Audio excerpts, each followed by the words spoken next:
नमस्कार, आप जुड़ चुके हैं वैली एक्सप्रेस न्यूज के साथ। पिछले 36 दिनों से आज 36वां दिन है। अकाउंट असिस्टेंट जो बच्चे हैं वो सड़कों पर बैठे हुए हैं। देखिए, इन बच्चों ने पढ़ना भी है आगे। अगर 36 दिन से ये बच्चे सड़कों पर बैठेंगे तो पढ़ेंगे कब? देखिए, एक लिस्ट जो है कहीं ना कहीं सरकार ने इसको रोका हुआ है, जबकि इनका जो एग्ज़ाम जो इन्होंने क्लियर किया था 1,98,000 से निकल कर ये बच्चे 972 बच्चे जो निकल कर सामने आए थे। बच्चे प्रदर्शन करने के लिए सड़कों पर मजबूर हैं और 36वां जो आज दिन है। देखिए, मैं आपको दूसरी तरफ के ये दृश्य बताऊंगा। ये बच्चे जो लगातार 36 दिन से सड़कों पर बैठे हैं, सिर्फ इंसाफ मांग रहे हैं और इंसाफ की गुहार जो है वो लगा रहे हैं, लेकिन कोई पूछने वाला नहीं है। एलजी मनोज सिन्हा साहब कश्मीर में हैं, लेकिन ये बच्चे पिछले 36 दिनों से सड़कों पर है। देखिए, सिलेक्शन लिस्ट की डिमांड कर रहे हैं। चलिए इनसे बात करते हैं। बता दें आप। सर, मेरा नाम शकील चौधरी। सर चौधरी साहब जी, 36 दिन हो चुके हैं जी। अगला एग्जाम अगर कोई आया तो पढ़ाई कब होगी? बिल्कुल सर, ये बातें हम काफ़ी बार सरकार से कह भी चुके हैं, क्योंकि सरकार ने एक जो नया रुख ये अपनाते हैं, जो हमें यहाँ पे सुनने को भी मिलता है कि 4 महीने 5 महीने से पहले सरकार के कान में जूं तक नहीं रेंगती। जब तक कोई भी ग्रुप आके 6 महीने 7 महीने कहीं तो 2-2 साल भी बैठे, फिर जाके इनको थोड़ा ख्याल आता है, वो भी पता नहीं उस पर एक्शन क्या लिया जाता है। फिर कोई ख्याल आता है हमारे एडमिनिस्ट्रेशन को कि कोई प्रोटेस्ट चल रहा है कहीं पे, तब तक उन्हें पता ही नहीं होता। ये उनके लिए आम सी बात होती है कि कोई कहीं पे बैठा हुआ है।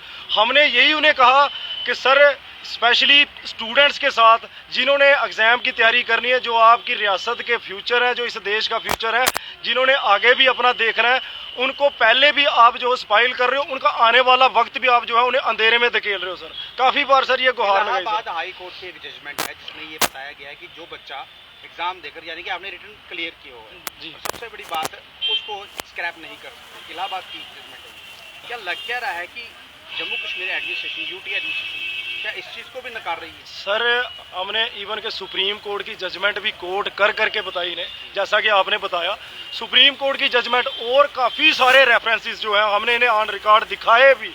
मीन्स कि उन्हें इन चीज़ों से फ़र्क ही नहीं पड़ता। ये समझ नहीं आती कि ये जो सारी चीज़ें हो रही हैं, अदर बाकी जो चीज़ें हैं ये इंडिया के ही अंदर हो रही हैं। और आप लोग ये मानते भी हो कि JNK इंटीग्रल पार्ट है इंडिया का, क्यों फिर यहाँ पे सारी अलग पॉलिसियाँ क्यों चला रहे हो आप?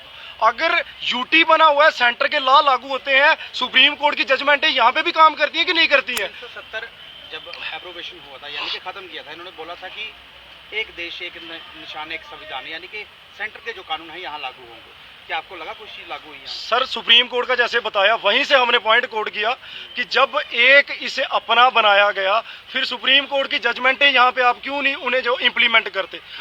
जब सारी चीजें हम आपको कोट कर करके बताते हैं बाकी रियासतों की, तो वो चीजें आपको क्यों नहीं दिखती? आप इसे एक अलहदा केस क्यों बना देते हो? हमने 36 दिन हो गए सर अपने लेवल पे बच्चों ने, जैसे आपको पता भी है कि थोड़े दिन पहले हमारी एक डेलीगेशन जाती है, दिल्ली जाते हैं, वहाँ पे 15 अगस्त के चलते हुए प्रोटेस्ट हमारा पॉसिबल नहीं हो पाया। मगर हमारी डेलीगेशन कुछ मिनिस्टर से जो जहाँ पे रिप्रेजेंट कर रहे हैं हमें, सेंटर पे रिप्रेजेंट कर रहे हैं हमें, सेंटर से भी कुछ मिनिस्टरों को मिलना चाहा, कुछ पॉजिटिव रिस्पॉन्सेज हमें देखने को मिलते हैं, एश्योरेंस थोड़ी बहुत मिलती है, बट जो हमें एक रिटर्न एश्योरेंस जिस चीज़ के लिए हम बैठे हुए थे वैसा कुछ भी हमें अभी तक हासिल नहीं हुआ। इवन के हमने सर, आप देख सकते हैं कि PM ऑफिस में भी अपनी ग्रीवेंस डाली हुई है, वहाँ से हमें स्टैंप मिली हुई है, और ये मिनिस्ट्री ऑफ होम अफेयर्स में भी हमने अपनी ग्रीवेंस डाली हुई है। उन्होंने हमारे मुद्दे को अच्छे से सुना। एक आखिरी उम्मीद बचती है कि हम सेंटर तक बात को लेके गए हैं, वो इस मुद्दे पे जरूर कोई ना कोई एक्शन लेंगे, वही हमारी एक होप बची हुई है। बाकी इन्होंने तो हमारे लिए सर दरवाजे ही बंद कर दिए अपने। मैं फिर से एक बार वही चीज़ को आपसे पूछूंगा, अगर कोई अगला एग्जाम आया तो किस तरह से करोगे आप? सर, वही चीज़ है कि शायद ये उसी चीज़ को देख रहे हैं कि नया कैलेंडर लाएंगे, इनकी हिम्मत को तोड़ेंगे, इनके जज्बों को तोड़ेंगे। मगर सर एक बात, ये बच्चे उठेंगे नहीं, क्योंकि 2 बार हमारे साथ ये पहले चीज़ हो चुकी है। हम तीसरी बार की क्या गारंटी दी? हमारा एक डेलीगेशन जाता है ऑफिस में सेहत भी सर थोड़ी ख़राब है। डेलीगेशन जाता है ऑफिस में, वो जाके कहता है कि नेक्स्ट एग्जाम की आपके पास क्या गारंटी है? वो कहता है हमें अपनी जॉब की गारंटी नहीं, आपकी क्या गारंटी दे? जब जो बॉडी एग्जाम करवा रही है, कंडक्ट करवा रही है, उसके एंड से बच्चों को ये सुनने को मिलेगा, आप कहते हो तैयारी करें, वो बच्चा आगे और डर है आपको, अगर एग्जाम देंगे क्या पता क्या होगा? सर, देखो, सरकार जो माहौल पैदा कर रही है इसके लिए सरकार खुद जिम्मेवार है, क्योंकि एकदम से किसी चीज़ को स्क्रैप कर देना, सर हमने इन्हें क्या नहीं कहा। अंडरटेकिंग्स बच्चों ने अंडरटेकिंग्स के लिए रेडी हुए, मीडिया पर्सन सारे ही जानते हैं सर, जब एक शख्स अपनी अंडरटेकिंग्स दे रहा है, आप सीबीआई बिठाओ, आप कोई भी एजेंसी बिठा लो, हमने undertakings they the with in 1 year 2 year, जब आपको उसमें आप इन डेप्थ प्रूव करिएगा, जब आपको कुछ फाइंड आउट हो जाएगा, जिस बच्चे ने अपनी अंडरटेकिंग दे दी है, आप उसके खिलाफ कोई भी कार्रवाई कर सकते हैं ना। ये सारी चीजें जब बच्चे दे रहे हैं तो फिर हम क्या समझे आप क्या कर रहे हो, मीन्स कि कुछ ना कुछ चल नहीं रहा प्रोपोगंडा। फिर हमें समझ नहीं आ रहा कि जो एक ये सारी बातें आपको ऐसे हवा लगती हैं, आपने एक ही चीज ठान ली हुई है कि स्क्रैप करनी है, फिर हम क्या समझे कि आप किसको बचा रहे हो, किसको छुपा रहे हो, क्या करना चाह रहे हो आप बच्चों के साथ। भेंट चढ़ जाओगे आप लोग, क्योंकि इलेक्शन भी आने वाले हैं और भारतीय जनता पार्टी भी यही चाहती है, क्योंकि उनके जो प्रदेश अध्यक्ष हैं वो ये कहते हैं कि हमें सब कुछ पता था।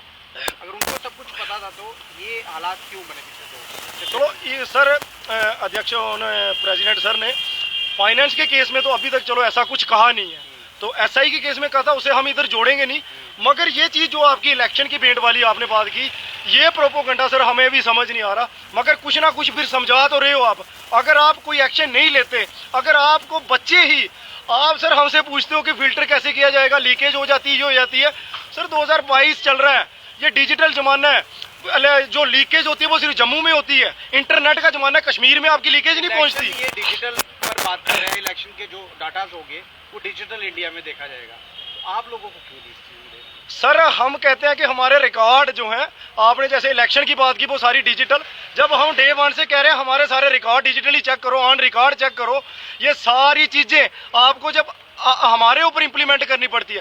मेन मुद्दे की बात यह है, हर एक जो भी एलजी सर से भी मैं कहूंगा कि जब उन्होंने 2-3 मरतबा जो है ऑन रिकॉर्ड कैमरा पे कहा कि बेगुनाह को छेड़ो मत, गुनहगार को छोड़ो मत, हमने रिक्वेस्ट की कि सर बच्चे आपकी क्रेडिबिलिटी को सलाम करेंगे, प्लीज इसे फाइनेंस के केस में भी इंप्लीमेंट कर दें, बेगुनाह को छेड़ना मत और गुनहगार को छोड़ना मत। ये हमने गुहारें लगाई, मगर क्या करें, हमें सर समझ नहीं आती। दुख लगता है कि शायद ये कहीं सिर्फ जुमलेबाजी ना बन के रह जाए सर।